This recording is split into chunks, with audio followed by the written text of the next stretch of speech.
नमस्कार, मैं रक्षा सेन। तो मैथ के नेक्स्ट वीडियो में आपका स्वागत है। फाइनली शुरू करते हैं। तो इससे पहले आपने कुछ क्वेश्चन पढ़ लिए थे, कुछ थोड़ी सी मैथ हमने शुरू कर ली थी। तो हमने शुरू किया था संख्या पद्धति को, क्योंकि अगर मैथ पढ़नी है तो सबसे पहले आपको संख्याओं का ज्ञान होना चाहिए। तो इसी संख्याओं के ज्ञान के लिए हमने सबसे पहले जो शुरू किया था संख्या पद्धति। संख्या पद्धति नंबर सिस्टम हाल फिलहाल हमने जो शुरू किया था वहाँ उसको हम दोबारा फिर एक बार रिवाइज किए दे रहे हैं और समझ लीजिएगा आप कहाँ तक पहुँचे। तो हमने बताया था कि हम जो नंबर सिस्टम प्रयोग करते हैं वो डेसिमल नंबर सिस्टम प्रयोग करते हैं। मतलब हम प्रयोग करते हैं दशमलविक प्रणाली। दशमलविक प्रणाली, इसके जो अंक होते हैं वो 0 से 9 तक होते हैं। मतलब इसका जो बेस होता है वो 10 अंकों का होता है। इसका बेस बेटा 10 अंकों का होता है। और एक चीज, जो हमारी ये प्रणाली है ये टोटल की टोटल सम्मिश्र संख्या होती है। तो इस पूरी प्रणाली को हम कॉम्प्लेक्स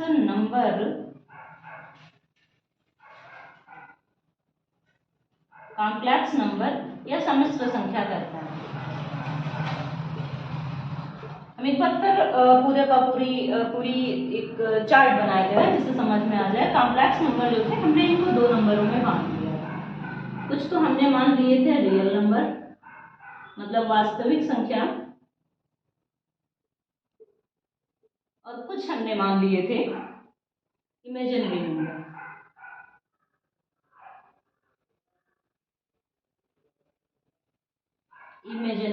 मतलब ये थे हमारे काल्पनिक अंक। तो हमने कुछ अंकों को वास्तविक अंक मान रखा था और कुछ अंकों को हमने काल्पनिक अंक मान रखा था। आगे बढ़ते हैं। तो फिर हमने वास्तविक अंकों को 2 हिस्सों में बांट दिया था। पहले वास्तविक अंक हमने रखे, फिर हमने वास्तविक अंकों को 2 अंकों में बांटा। तो उसमें 2 भागों में बांटा। तो उसमें एक भाग हमारा परिमेय था और दूसरा भाग अपरिमेय था। तो यहाँ पर हमने बताया था वास्तविक संख्या वो संख्या होती है जिसको हम संख्या चार्ट पर या संख्या लाइन पर प्रदर्शित कर सकते हैं। 0 इधर बढ़ने पर प्लस, इधर बढ़ने पर माइनस। ठीक है। और हमने ये भी कहा था कि जब हम 2 लगातार संख्याएं उठाते हैं, 0 और 1, जब हम 2 रियल नंबर्स उठाते हैं तो उनके बीच असंख्य संख्याएं होती हैं। आगे बढ़ते हैं। काल्पनिक संख्याएं वो अंक जिनको हम डिफाइन ना कर सकें। डिफाइन क्या कर सकें? जो सिर्फ हमारे सोच में है, जैसे √5, √9। ठीक है। तो इनको हम डिफाइन नहीं कर सकते। तो इस हिसाब से जो अंक थे वो हमारे काल्पनिक अंक थे। फिर हमारी संख्याएं परिमेय और अपरिमेय। परिमेय और अपरिमेय को भी हमने 2 हिस्सों में बांटा। परिमेय संख्या वो टोटल के टोटल अंक जो प्लस हो माइनस हो, मतलब वो सब अंक जिनको हम p/q में डिफाइन कर सकें, या जब q का मान 0 ना हो, मतलब वो हर संख्या जिसको हम सही अंश और हर में डिफाइन कर सकें। वो हर एक अंक जिसे अंश और हर में डिफाइन कर सकें जहां हर 0 के बराबर ना हो, परिमेय अंक कहलाता था। और अपरिमेय वो संख्या जिसको हम ना विभाजित कर सके और ना ही वो आवर्ती हो। भाई विभाजित करना भी होता है, साथ में आवर्ती अंक भी तो हमारे पास होते हैं। मतलब भले ही वो पूर्ण रूप से विभाजित ना हो लेकिन वो आवर्त में होते हैं। एक ही अंक हमारा रिपीट हुआ करता है। तो जो हमारे जो परिमेय अंक होते हैं वो विभाजित भी नहीं होते और ना ही वो आवर्ती होते हैं। तो हमने आपको बताया था विभाजन 3 तरीके का होता है, या तो पूर्ण होगा, या दशमलव के कुछ अंकों तक होगा, या फिर आवर्ती होगा। लेकिन जो परिमेय अंक होते हैं वो तीनों के तीनों रूल से फॉलो नहीं करते हैं। जैसे हमने बताया था √2, √3, मतलब ये अंडर रूट की ऐसी संख्याएं जो किसी भी नियम को फॉलो नहीं करती हैं। आगे बढ़ते हैं। तो यहाँ से थोड़ा सा इरेज करते हैं। अपरिमेय हो गया, परिमेय हो गया। अब इसके बाद परिमेय को हमने 2 हिस्सों में बांटा। अब यहीं से आपको पढ़ना है। परिमेय को हमने 2 हिस्सों में बांटा। एक तो हमारा पूर्णांक मतलब फ्रैक्शनल था, और एक तो हमारा पूर्णांक और दूसरा था भिन्न। इधर भी भिन्न को रखते हैं क्योंकि भिन्न को हमें ड्रॉप करना है। एक तो भिन्न और दूसरा पूर्णांक। एक तो इंटीजर और दूसरा फ्रैक्शनल पार्ट। तो जो हमारी परिमेय थी वो 2 हिस्सों में बांट दी हमने। एक तो भिन्न भाग में, दूसरा पूर्णांक भाग में। पूर्णांक वो सारे अंक, वो चाहे प्लस हो या माइनस हो, सब भैया पूर्णांक होते हैं। इधर प्लस और ये सब अपरिमित होते हैं और इधर भी अपरिमित होते हैं। तो वो सभी अंक जो किसी न किसी रूप में जुड़े हों पूर्णांक कहलाते हैं। सब अंक जो है वो पूर्णांक जो है ये हमारा एक समुच्चयों का सेट होता है। वो समुच्चय जिसका मध्यांक 0 होता है। 0 की दाहिनी तरफ बढ़ने पर जो मान हमारा होता है वो प्लस होता है। भैया याद रखना, समुच्चय होता है, ये अंक समूह होता है, अंकों का समुच्चय होता है, समूह होता है, अंकों का समूह होता है या समुच्चय होता है। जबकि हमने जब आपको रियल नंबर बताए थे तो रियल नंबर हमारे लाइन चार्ट पर प्रदर्शित होने वाले वो सारे अंक थे, वो चाहे दशमलव में होते चाहे बटे में होते, मतलब इसके बीच अनलिमिटेड अंक थे। लेकिन यहाँ पर नहीं है। यहाँ अगर आप पूर्णांक उठाओगे तो 0 के बाद का जो पूर्णांक मिलेगा वो आपको 1 मिलेगा, 1 के बाद का जो पूर्णांक उठाओगे वो 2, 2 के बाद का 3, ठीक है। और ऐसे ही जब आप बाईं तरफ बढ़ोगे तो पूर्णांक आपके ऋणात्मक होंगे, मतलब -1, -2, -3। और एक चीज याद रखना, जो 0 के बाद सबसे छोटा धनात्मक पूर्णांक होता है वो 1 होता है, और बड़ा सबसे बड़ा आप बता नहीं सकते। और 0 के बाद जो -1 होता है वो सबसे बड़ा धनात्मक, सबसे बड़ा पूर्णांक होता है। तो ये चीज बहुत अच्छे से याद रखना। जो पूर्णांक है हमारा, जो पूर्णांक है ये अंकों का समूह है, अंकों का समुच्चय है। जबकि जो रियल नंबर्स हैं वो संख्या चार्ट या लाइन चार्ट पर, संख्या लाइन पर प्रदर्शित अंक हैं, वो बहुत हो सकते हैं। 0 से 1 तक जाने में आपको बहुत ज्यादा वास्तविक संख्याएं मिलेंगी। लेकिन जो पूर्णांक होते हैं वो अगर आप 0 से दाहिनी तरफ बढ़े तो 1, 2, 3, 4, और 0 से अगर बाईं तरफ बढ़े तो -1, -2, -3, -4। आगे बढ़ते हैं तो कायदे से समझ लेना, जो ये तुम्हारा लाइन चार्ट है और जो तुम्हारा ये समुच्चय, इसमें बहुत ज्यादा अंतर है। इधर बढ़ते हैं बेटा भिन्न, जो दो पूर्णांकों को जोड़ लिया जाता है और उनको जोड़ के आधा कर दिया जाता है, तब हमको भिन्न प्राप्त होती है। मतलब दो पूर्णांकों के बीच के जो अंक होते हैं वो भिन्न कहलाते हैं, ठीक है। या फिर ऐसा ना रखो, सीधे रख लो कि दो पूर्णांकों के बीच का जो भाग होता है वो भिन्न कहलाता है। रख लो यहाँ पर, दो पूर्णांकों के बीच का भाग भिन्न होता है। जैसे अगर आप 0 से 1 बढ़ोगे तो 1/2 मिलेगा, मतलब आधा मिलेगा, 1/3 मिलेगा, 1/4 मिलेगा, ठीक है। ऐसे 2/3 मिलेगा, 2/5 मिलेगा। तो जो दो पूर्णांकों के बीच का भाग होता है वो भिन्न होता है। और पूर्णांक जो पूरे के पूरे समुच्चय, अंकों का समुच्चय होता है वो पूर्णांक होता है, जिसका मध्यांक भैया 0 होता है। दाहिनी तरफ बढ़ने पर अंक उसके पॉजिटिव होते हैं और बाईं तरफ बढ़ने पर अंक निगेटिव होते हैं। 0 के बाद सबसे छोटा पूर्णांक, या वैसे ही अगर आपसे पूछ ले सबसे छोटा पूर्णांक कौन सा है तो भैया 1 होता है। और 0 के बाद सबसे बड़ा ऋणात्मक पूर्णांक वो भैया 1 होता है। 0 के बाद सबसे बड़ा ऋणात्मक पूर्णांक -1 होता है। और 0 के बाद मतलब अगर आप दाहिनी तरफ बढ़ते हो तो सबसे छोटा पूर्णांक वो होता है 1। इधर आप सबसे बड़ा पूर्णांक नहीं बता सकते और इधर आप सबसे छोटा पूर्णांक नहीं बता सकते। आगे बढ़ते हैं तो पूर्णांक को हम रिवाइज करके ऊपर लिख के लाते हैं, इसको इरेज करते हैं। देख लेते हैं पूर्णांक को एक बार हम।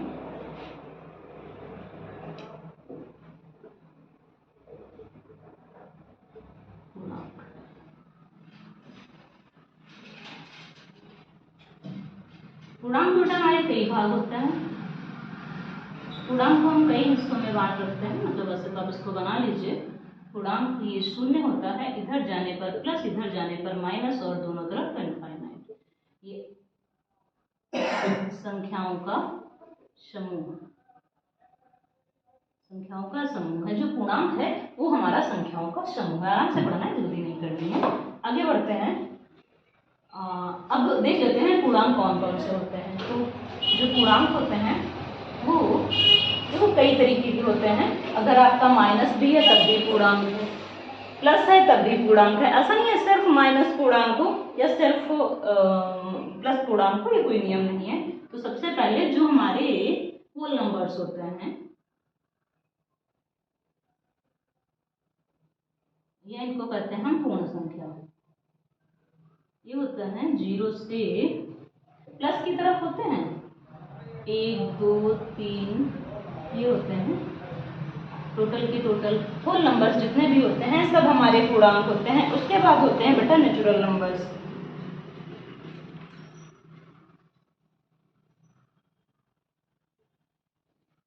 नेचुरल नंबर्स या इनको हम कहते हैं सभी प्राकृतिक संख्याएं। जितनी भी प्राकृतिक संख्याएं होती हैं ये सब पूर्णांक होते हैं। इसके बाद प्राइम नंबर्स।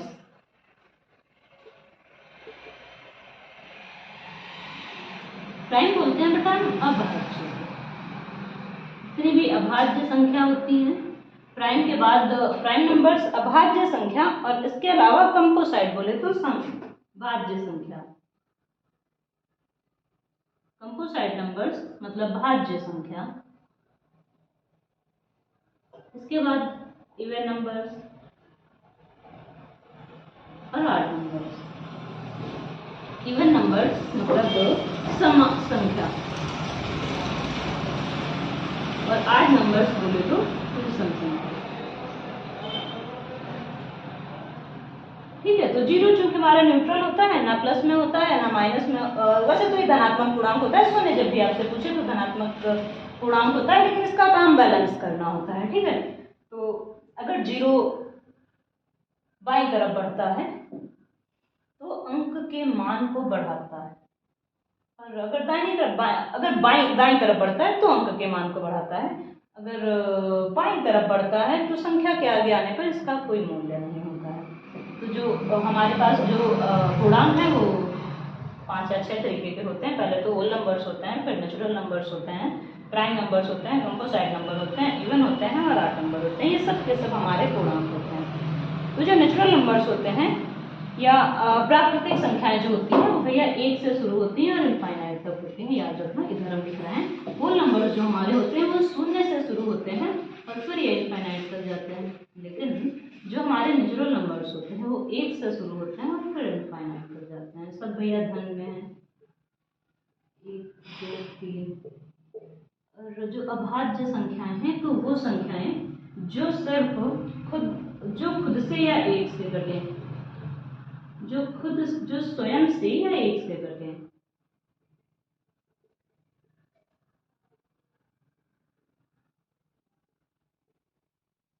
ठीक है, तो यहीं पर देख लेते हैं। जैसे अगर 2 है तो या तो 2 से कटेगी या 1 से कटेगी, इसके अलावा किसी से नहीं कटेगा। लेकिन अगर आपने 3 उठाया तो ये भी या तो 3 से कटेगा या 1 से कटेगा।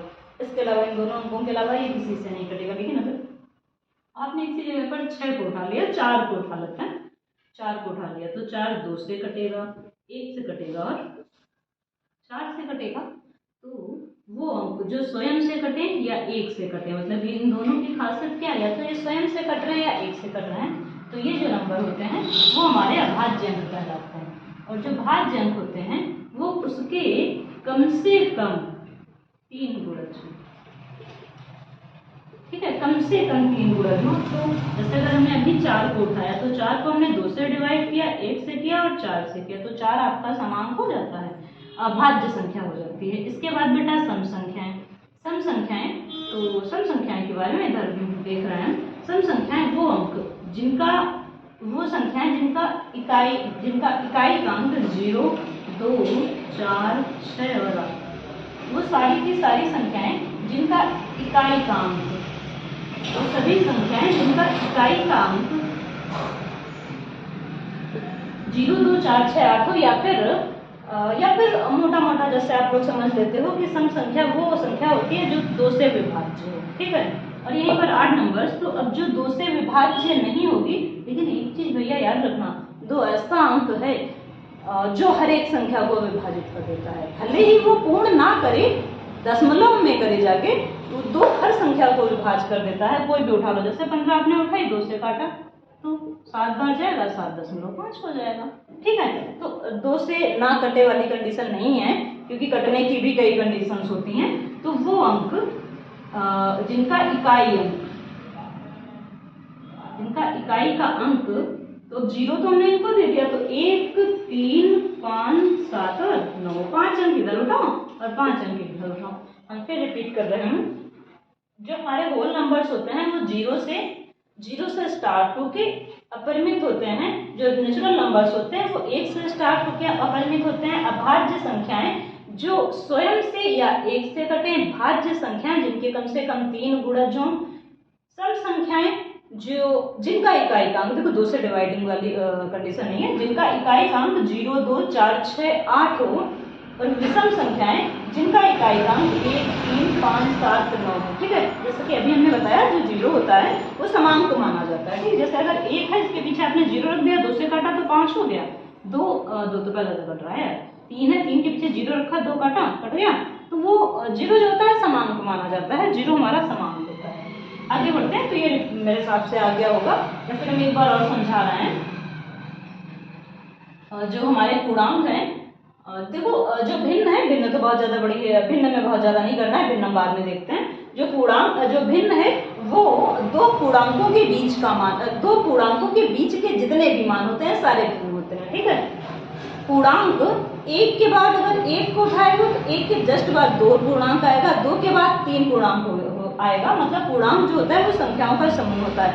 जबकि रियल नंबर्स के साथ ऐसा नहीं होता है। जो रियल नंबर्स होते हैं, आपकी संख्याएं, वास्तविक संख्याएं होती हैं, वो अगर 1 के बाद आप 2 के बीच पढ़ोगे तो इसके बीच हमको अनगिनत अंक मिलते हैं, क्योंकि उसमें कुछ पॉइंटों में होंगे, कुछ और भी पॉइंटों में, कुछ और भी पॉइंट में होंगे, कुछ तो सीधे होंगे।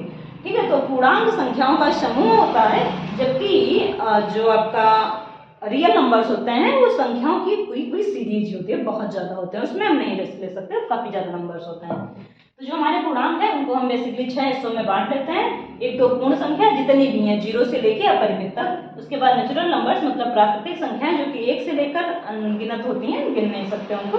उसके बाद अभाज्य अंक बहुत होते हैं, बहुत ज्यादा होते हैं, उनको भी छोड़ दिया हमने, मतलब वो सारे अंक जिनके सिर्फ 2 गुणनखंड हो। ठीक है, जैसे 2 होता है, 3 होता है, 5 होता है, 7 होता है, 11 होता है, 13 होता है। उसके बाद समांक, सम अंक मतलब नहीं, भाज्य संख्या वो अंक जिनके कम से कम 3 गुणज हो, एटलीस्ट उनके 3 गुणज हो। और सम संख्याएं वो संख्याएं जिनका इकाई का अंक 0, 2, 4, 6, 8 हो। विषम अंक वो संख्याएं जिनका इकाई का अंक 1, 3, 5, 7 हो। ठीक है, 1, 3, 5, 7, 9 हो। अब आगे बढ़ते हैं बेटा, तो थोड़ा सा समझ लेते हैं। तो जैसा कि अभी यहाँ पर हमने बताया कि कम से कम अगर अब कुछ चीजें देख लेते हैं, कुछ तथ्य देख लेते हैं, बढ़िया हैं आपके काम के हैं। देखो, सबसे पहली चीज तो एक जो है वो ना तो अभाज्य है ना ही भाज्य। इस पॉइंट को अच्छे से समझ लेना। देखो, जो एक है तो हमने भाज्यता का नियम क्या रखा, अभाज्यता का, हमने अभाज्यता का नियम रखा कि जो अंक है वो या तो स्वयं से कटे या एटलीस्ट 1 से कटे।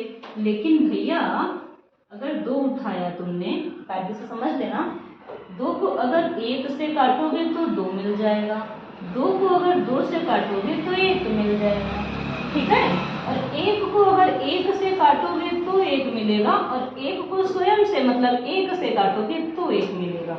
मतलब एक ऐसा पूर्णांक है जो कि ना तो भाज्य है ना ही अभाज्य। भाज्यता में तो ये पहुंचता नहीं, और चूंकि इसके पास सिर्फ एक ही भागफल है तो ये भाज्यता को, अभाज्यता को फॉलो नहीं करता, क्योंकि अभाज्यता के लिए हमें कम से कम 2 अंक चाहिए और भाज्यता के लिए कम से कम 3 अंक चाहिए। तो हम फिर रिपीट कर रहे हैं, जो एक है ना तो अभाज्य और ना ही भाज्य, क्योंकि अभाज्यता के लिए हमको 2 अंक चाहिए और भाज्यता के लिए हमको कम से कम 3 भागफल चाहिए, जबकि एक को भैया सिर्फ 1 का ही मिलता है, इसके अलावा कुछ नहीं मिलता। तो एक ना तो अभाज्य और ना ही भाज्य। एक को भाई 1 से डिवाइड करोगे तो 1 मिलेगा, और एक को स्वयं से मतलब 1 से डिवाइड करोगे तब भी 1 मिलेगा। आगे बढ़ते हैं, कह रहा है 0 और 1 ये बेटा तत्समक संख्या है। ठीक है, जो 0 और 1 है ये ये तत्समक अंक है। मतलब अगर आपने देखा होगा कि अगर अभी जैसे हमने उस दिन हम बता रहे थे कि अगर किसी लड़के को किसी अंक से गुणा करने को कहा जाता है कि 5 को 5 से गुणा करना, वो टाइम लेता है, तो भैया 5 को जोड़ लो यार 1 सेकंड में, 5 बार चट से जोड़ लाएगा। तो जो यही अंक होते हैं ये तत्समक कहलाते हैं। 0 और 1 जो है बेटा तत्समक अंक है। मतलब अगर इनको किसी अंक के साथ रखा जाए कुछ कंडीशंस में नहीं, कुछ चिन्हों के साथ, तो ये कोई फर्क नहीं डालते हैं, कोई भी इफेक्ट नहीं डालते हैं। जैसे शून्य को अगर किसी संख्या में जोड़ा जाए,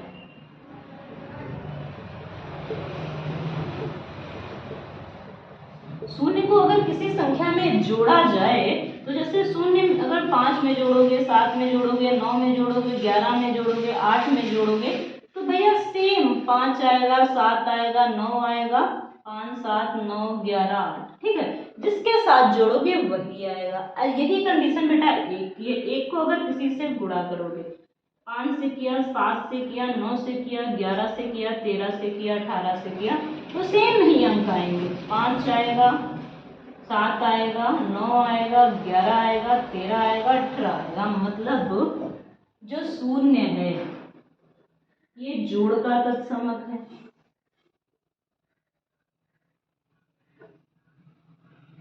और 1 गुणा का तत्समक है।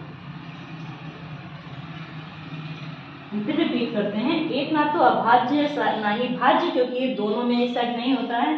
0 और 1 तत्समक अंक है। 0 जो है वो जोड़ का तत्समक है, और 1 जो है वो गुणा का तत्समक है। आगे बढ़ते हैं। सारी समझ में आ गया, तो बोर्ड मेरा बहुत बड़ा नहीं है तो उसको रीच करना है। 2 से यानी निकट का बढ़िया अंक है। कह रहा है 2 सबसे छोटी अभाज्य संख्या है। क्योंकि एक को तो हमने किसी ग्रुप में माना ही नहीं, एक विषम संख्या है ये याद रखना, लेकिन भाज्य या अभाज्य नहीं है। तो 2 को तो हमने एक को तो हमने अभाज्य और अभाज्य में रखा नहीं, तो सबसे छोटी अभाज्य संख्या कौन सी हो जाएगी? 2। साथ में भैया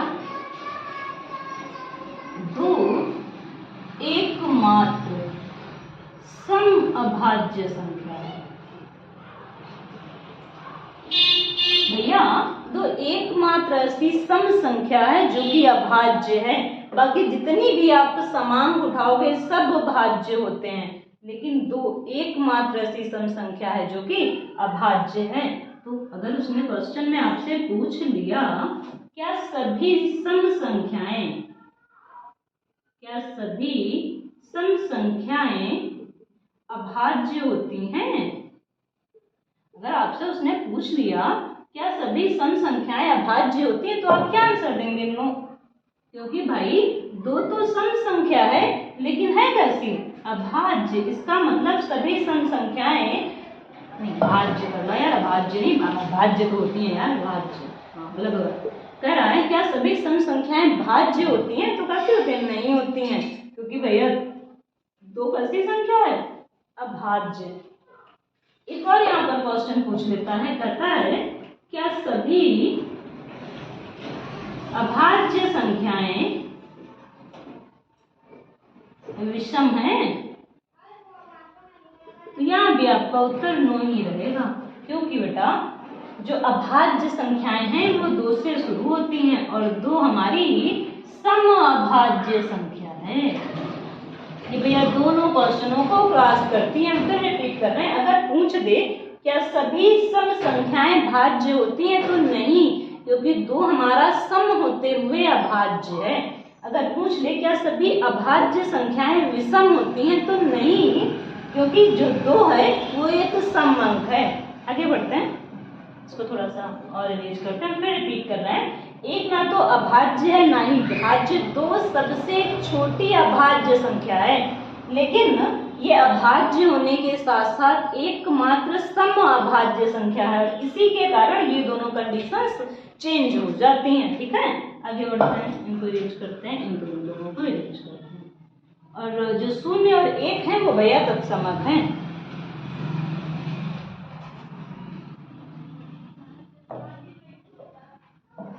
आगे आगे बढ़ते हैं बेटा अभाज्य संख्या।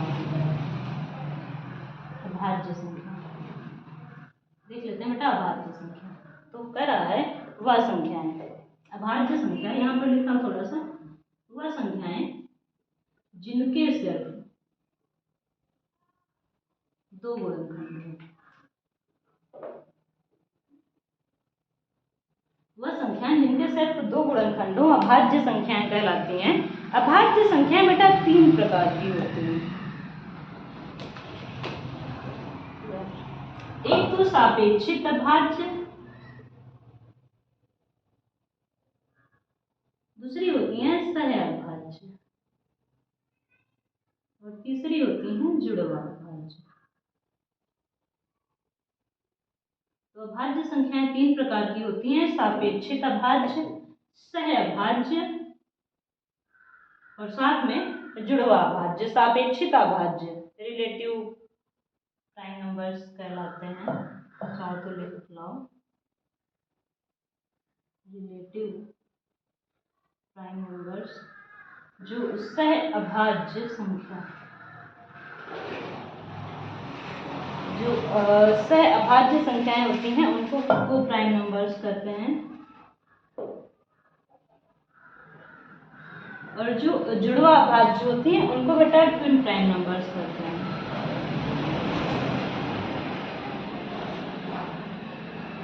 फिर रिपीट कर रहे हैं, कह रहा है अभाज्य संख्याएं बेटा तीन प्रकार की होती हैं। वह संख्याएं जिनके सिर्फ दो गुणनखंडों अभाज्य संख्याएं कहलाती हैं। अभाज्य संख्याएं बेटा तीन प्रकार की होती हैं, सापेक्षिक अभाज्य, सह अभाज्य और जुड़वा अभाज्य। सापेक्षिक अभाज्य जिनको बेटा हम रिलेटिव प्राइम नंबर्स कहते हैं, सह अभाज्य जिनको हम को प्राइम नंबर्स कहते हैं और जुड़वा अभाज्य जिनको ट्विन प्राइम नंबर्स कहते हैं। बेटा इनको एक एक करके समझ लेते हैं थोड़ा सा इनके बारे में। पहले थोड़ा सा रिवीज कर लेते हैं जिससे थोड़ा बोर्ड सही हो जाए। तो बेटा आपको ये तीन चीजें पढ़नी है, इनसे निपट लेते हैं।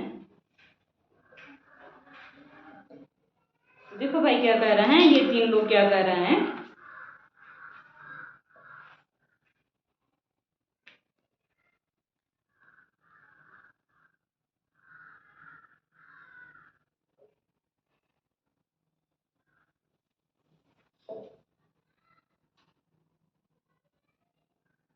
बेटा एक चाहना तो एक कोने में रख लेना, तरफ लिख लेना, जो जीरो है वो एक सम संख्या है, ठीक है, क्योंकि हमने वहां पर छोड़ दिया है हमने जीरो को, शायद जीरो को हमने नहीं उठाया, एक को उठाया, जीरो एक को तत्समक में उठाया और दो को उठाया, ठीक है। जीरो एक सम संख्या, इसको भी लिख लेना।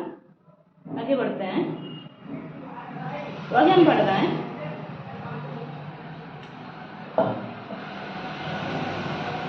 अभाज्य संख्या।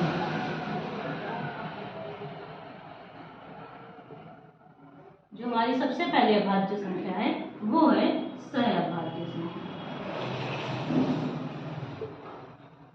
सह अभाज्य संख्या या असह अभाज्य संख्या को हम इस हिसाब से समझ सकते हैं कि वो संख्याएं सह अभाज्य में आती हैं, जो वो संख्याएं सह अभाज्य में आती हैं जिनके बीच के गुणनखंडों में सिर्फ एक कॉमन है, ठीक है। वो संख्याएं सह अभाज्यता में आती हैं जिनके गुणनखंडों में एक कॉमन हो। जैसे समझ लेते हैं पहले, जैसे हमने 5 उठाया और 7 उठाया, ठीक है। 5 और 7 को हमने उठाया तो 5 के गुणनखंड करोगे और 7 के गुणनखंड करोगे तो यहाँ हमको एक ही अंक कॉमन मिल रहा है, तो इसको लिख लो। कह रहा है संख्याओं का वह जोड़ा, मैंने हाल फिलहाल आपको समझा दिया और शायद आ गया होगा। संख्याओं का वह जोड़ा जिनके मध्य उभयनिष्ठ गुणनखंड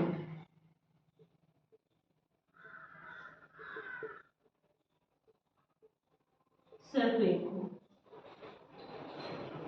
संख्याओं का वह जोड़ा जिनके मध्य उभयनिष्ठ गुणनखंड में सिर्फ एक हो। जैसे 5 के साथ 7, 3 के साथ 5, 3 के साथ 7, 3 के साथ 11, 7 के साथ 11, ठीक है। वो सभी संख्याएं जिनके बीच उभयनिष्ठ गुणनखंड सिर्फ एक हो, उसके अलावा कोई ना हो,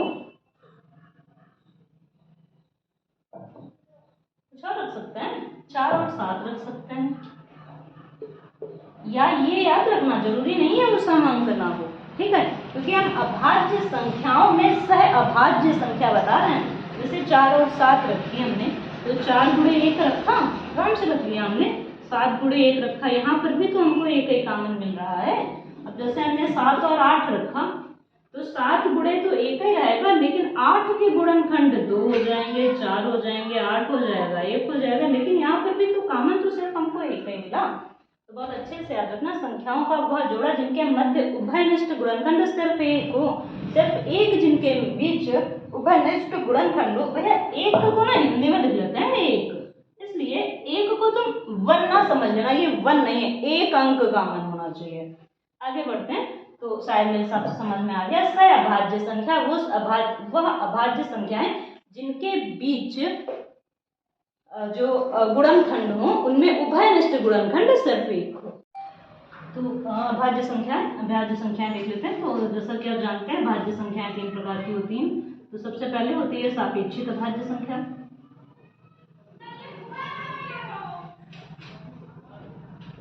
फिर होती है सह अभाज्य संख्या, और फिर होती है जुड़वा अभाज्य संख्या। लेकिन इनको थोड़ा कायदे से समझ लेना, तो आराम से समझ लेना, बिल्कुल भी दिक्कत मत करना। सापेक्षिक अभाज्य वो संख्याएं जिनका कॉमन गुणनखंड एक, ठीक है, वो संख्याएं जिनका जो कॉमन गुणनखंड है वो सिर्फ एक हो, एक के अलावा कुछ भी ना हो, ठीक है। जैसे अब 15 और 20 आपने रखा, सापेक्ष, एक दूसरे के सापेक्ष कटनी नहीं चाहिए। तो जैसे इनको 15 और 20 आपने रखा, तो इसको हम 5 से काट सकते हैं, 5 या 15, 5 चौको 20, तो 15 और 20 तो नहीं हो सकते, लेकिन 3 4 हो सकते हैं। अभी 3 4 को आप नहीं काट सकते, ठीक है। ऐसे ही अगर आपने 16 उठाया और 16 नहीं हो सकता है, क्योंकि कुछ ऐसे अंक हो सकते हैं जो एक दूसरे के साथ कट पिट सकते हो, वो होते हैं। जैसे, और ये चीज याद रखना, सापेक्षिक अभाज्य जो संख्याएं होती है वो सम और विषम दोनों हो सकती हैं। जैसे अभी हमने 3 के साथ 4 को उठा लिया, अब 3 और 4 को अगर देखा जाए तो 3 और 3 एक कटेगा, 4 और 1 कटेगा, इसके बीच जो गुणनखंड है सिर्फ एक का ही, मतलब एक बोले तो एक। इसके अलावा अगर आपने 7 और 9 लिया, 5 और 7 लिया, 7 और 8 लिया, ये सब के सब, 11 लिया, 18 लिया, 19 लिया, 21 लिया, इनके सबकी सब एक ही खासियत है, इनके बीच जो कॉमन गुणनखंड है वो सिर्फ एक है। मतलब 19 गुणे 1 करोगे, 7 गुणे 21 करोगे, 7 गुणे 3 गुणे 1, मतलब एक ही मिलेगा, इसके अलावा कुछ नहीं मिलेगा आपको। इसके अलावा आते हैं, जैसे आपने 1 और 5 लिया, ठीक है, तो इसमें भी आपको एक ही मिलेगा, एक के अलावा आपको कुछ नहीं मिलेगा। तो सापेक्षिक अभाज्य वो संख्याएं जिनके बीच कॉमन गुणनखंड सिर्फ एक हो, इनके बीच उभयनिष्ठ गुणनखंड सिर्फ एक हो। उसके बाद बेटा सह अभाज्य संख्याएं, अभाज्य संख्याओं का वह जोड़ा, कायदे से समझ लेना, ये सिर्फ संख्याओं का वह जोड़ा था, कायदे से समझ लेना, यहाँ पर ये था संख्याओं का वह जोड़ा जिनके बीच कॉमन गुणनखंड एक, अभाज्य सह अभाज्य संख्या, अभाज्य संख्याओं का वह जोड़ा।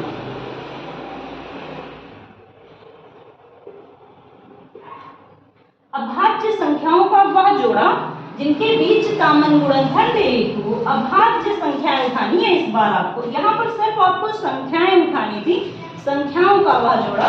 उसके बाद है सह अभाज्य, सह अभाज्य बेटा जो है वो अभाज्य संख्याओं का जोड़ा है। जैसे अगर आपने अभाज्य 2 उठाया, 2 के साथ 3 उठाया, 2 नहीं उठा सकते क्योंकि ये सम संख्या है, सम संख्या हम बिल्कुल नहीं उठा सकते।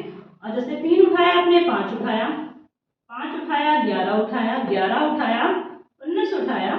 अब 3 और 5 को 3 गुणे 1 और 5 गुणे 1 मिला, 5 गुणे 1 और 11 गुणे 1 मिला। तो अभाज्य संख्याओं का वह जोड़ा जिनके बीच कॉमन गुणनखंड एक हो, और सापेक्षिक अभाज्य संख्याएं संख्याओं का वह जोड़ा, अभाज्य नहीं सिर्फ संख्याओं का वह जोड़ा जिनके बीच कॉमन गुणनखंड एक हो। समझ लेते हैं बेटा जुड़वा अभाज्य संख्याएं। तो नाम से भैया पता चल रहा है जुड़वा अभाज्य संख्याएं अभाज्य संख्याएं भी कैसी हैं, जुड़वा है। जैसे 3 के बाद 5, 5 के बाद 7, 11 के बाद 13, 17 के बाद 19,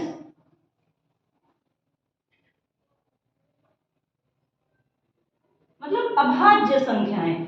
संख्याएं हो गई अभाज्य, हो गई कैसी, जुड़वा। मतलब अभाज्य संख्याओं का वह जोड़ा जो जुड़वा हो, ट्विन्स हो। जैसे 3 के साथ 5, उसके बीच में कोई नहीं आएगी। 5 के बाद 7, 11 के बाद 13, 17 के बाद 19, 41 और 43, 41 के बाद 43 संख्याओं का वह जोड़ा जो ट्विन्स हो, मतलब लगातार हो और उनके बीच में कोई और अभाज्य संख्या ना हो। जैसे 3 के बाद 5 ही अभाज्य है, 5 के बाद 7 अभाज्य है, लेकिन 7 के बाद 9 विषम है, अभाज्य नहीं।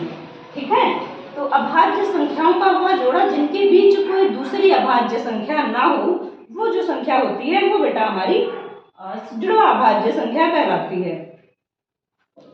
या फिर एक चीज और रखते हैं, जुड़वा अभाज्य संख्याओं में संख्याओं के मध्य अंतर 2 का हो। जुड़ा अभाज्य संख्या वह संख्या जिनके मध्य अंतर 2 का, ठीक है, जिनके मध्य से बेटा 2 का अंतर हो। अगर उससे ज्यादा का अंतर हो रहा है, इसका मतलब वो जुड़वा अभाज्य नहीं है। जुड़वा का मतलब है भैया लगेदार, एकदम लगे में आए। अब अगर 7 के बाद हम 9 उठा, 7 के बाद अगर 11 उठाएंगे तो 7 और 11 तो माना दोनों अभाज्य संख्याएं हैं, लेकिन इनके बीच जो अंतर है वो 4 का हो गया। इनके बीच 9 एक विषमांक आ गया। ठीक है, इसलिए 7 और 11 जो हैं उनको हम नहीं ले सकते, क्योंकि वहां पर जो है अंतर जो है 2 से ज्यादा हो गया। मतलब लगातार जब 2 अभाज्य संख्याएं होंगी तब वो संख्याएं जुड़वा अभाज्य कहलाती हैं। लगातार 2 अभाज्य संख्याएं, जैसे 5 के बाद 7, 7 के बाद 9, 7 के बाद 9 नहीं, 7 के बाद 9 हो ही नहीं सकता, 9 क्योंकि अभाज्य संख्या नहीं है। तो फिर रिपीट करते हैं। सबसे पहले सापेक्षिक अभाज्य में सिर्फ संख्याएं होनी चाहिए जिनका उभय गुणनफल 1 हो। सहअभाज्य में अभाज्य संख्याएं होनी चाहिए जिनका उभयनिष्ठ गुणनफल 1 हो। जुड़वा अभाज्य में ऐसी अभाज्य संख्याएं होनी चाहिए जो लगातार हो। जैसे 3 के बाद 5, 5 के बाद 7, 41, 43, 21 और 23 नहीं है, और 11, 13, 17, 19 तो जुड़वा अभाज्य संख्याएं जिनके मध्य का अंतर 2 हो। एक चीज और आप यहाँ पर देख सकते हैं, यहाँ भी हम कुछ सहअभाज्य संख्याएं लिख लेते हैं। सहअभाज्य संख्याएं इनको भी हम लिख ले रहे हैं। जैसे 5, 7 था, 9, 11 था, और 5, 7, 9, 11, क्योंकि फिर ये लोचा वही कर रहा है। यहाँ पर आपको अभाज्य संख्या उठानी है। 5, 7 था, 7, 11 था, ठीक है, और 11, 13 था, और ये सापेक्षिक अभाज्य रख लेते हैं। तो सापेक्षिक अभाज्य में 3 और 4 मिला था हमको, 4 और 5 मिला था, 5, 7 मिला था, 7, 9 मिला था, और 7, 11 मिला था। तो आपने एक चीज देखी, अगर हम इनको उठा के यहाँ रखें तो ये आराम से सेट हो जाएंगे भाई। अगर 3, 5 रखेंगे तो हमारा गलत थोड़ी हो जाएगा, हमारा सही है, कोई दिक्कत नहीं है। यहाँ रखेंगे तब भी ये 3, 5 सही हो जाएगा। इसका मतलब जो जुड़वा अभाज्य है वो सहअभाज्य और सापेक्षिक अभाज्य दोनों हो सकते हैं। जो सहअभाज्य है वो सापेक्षिक अभाज्य हो सकते हैं, लेकिन हर एक सापेक्षिक अभाज्य सहअभाज्य और जुड़वा अभाज्य ये नहीं कहा जा सकता। ठीक है, हम फिर समझा रहे हैं। जो जुड़वा अभाज्य उनको तो हम सह और सापेक्षिक में ले जा सकते हैं। जैसे 3, 5 को हमने दोनों जगह रख के देख लिया भाई। 3, 5 यहाँ था, 3, 5 हमने यहाँ भी रखा, और 3, 5 हमने यहाँ भी रख लिया, हर जगह फॉलो हो गया।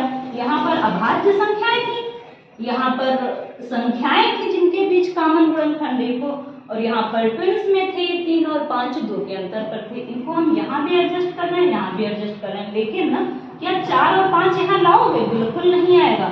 4 और 5 यहाँ पर तो सही है,